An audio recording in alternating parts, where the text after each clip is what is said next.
สวัสดีกำลังไหม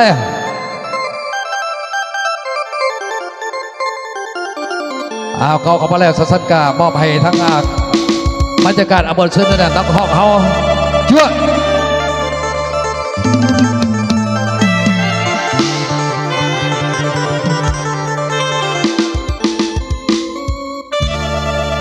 ละเมียเอ่ยเมีย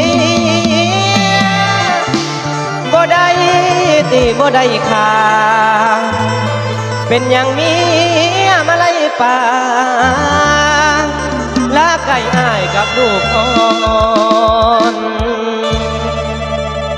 โอ้ยเมียเอ่ยเครียดยังบ่เว้าก่อน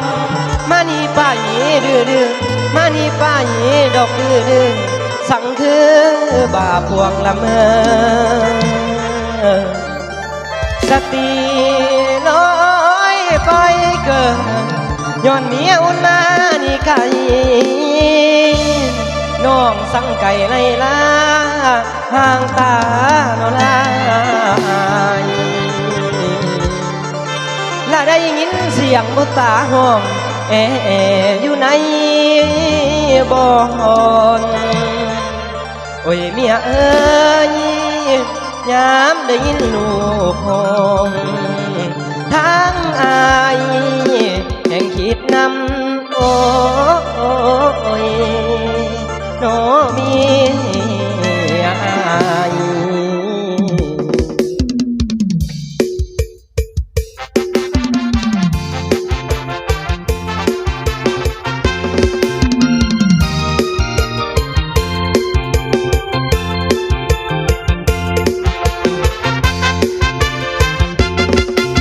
ลูกน้อยตามหาเมียแพงลูกแดงเมียจากไปเจ้าบ่ห่วงหรือผัวฮักน้องเป็นคนหลอกลวงเมียบ่ห่วงลูกน้อยตาดำเป็นน้องเขียดเรื่องใดสั่งไผ่น้อเมียของข้าหรือน้องเขียดให้พี่น้องเอามาเถิดนาผัวฮักน้องคนเดียวเที่ยวไปเอิญแถวเวียงจันทน์จนว่าป่วยสวยแต่น้อลูกหลักมันด่าเจ้าหลักนี่ทุกมือนี่บอกถือเก้าข้าวหลังแม่เจ้าสั่งอย่างเฮามาสร้างเป็นไปได้อยู่ใส่จะฮักกันซื้อตรงบอกคิดว่าสิลงลืมไหลลูกน้อยของเฮาห้องให้เจ้าอยู่ใส่น้อแม่บักแอมซื้อแลน้ำสักคุณข้าวเลืองตาเบื้องหูสิเติงเอกลักษณ์เครื่องไม้บอกเบิ่งคอยขอเพิ่งถ้าผู้ใดเห็นแนมเมียของคอยบ่หวังคอยสิขึ้นง่ายลูกน้อยให้กับมาแม่บักแอมบันเพิ่นแท้ลูกน้ำให้น้ำนะวาสนาของตนลูกน้ำแต่มีหาย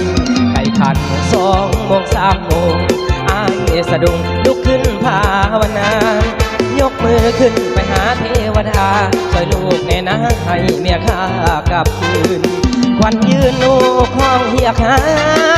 มาสามาเลี้ยงลูกซอยอายเมียบ่อยู่ผัวนี่ถูกใจละลายสงสารลูกชายผู้น้อยตาดำกับเฮาเอ่ยเคยมีปากก่อนสะนี่มันจังย้อน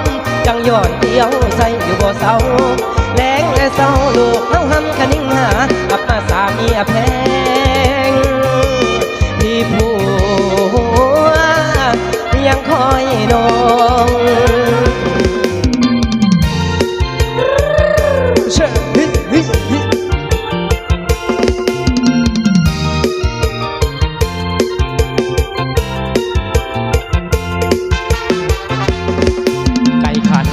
2 โมง 3 โมงอายสะดุ้งลุกขึ้นภาวนายกมือขึ้นไปหาเทวดาช่วยลูกแน่นะให้เมียข้ากลับคืน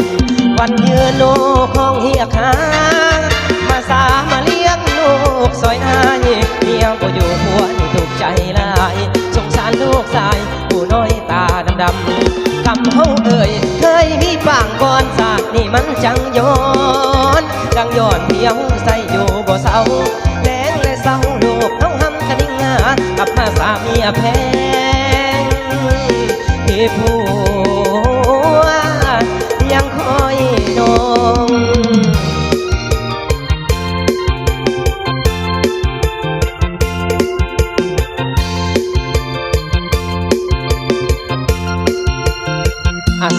ซ่อนกันแล้วกันเด้อ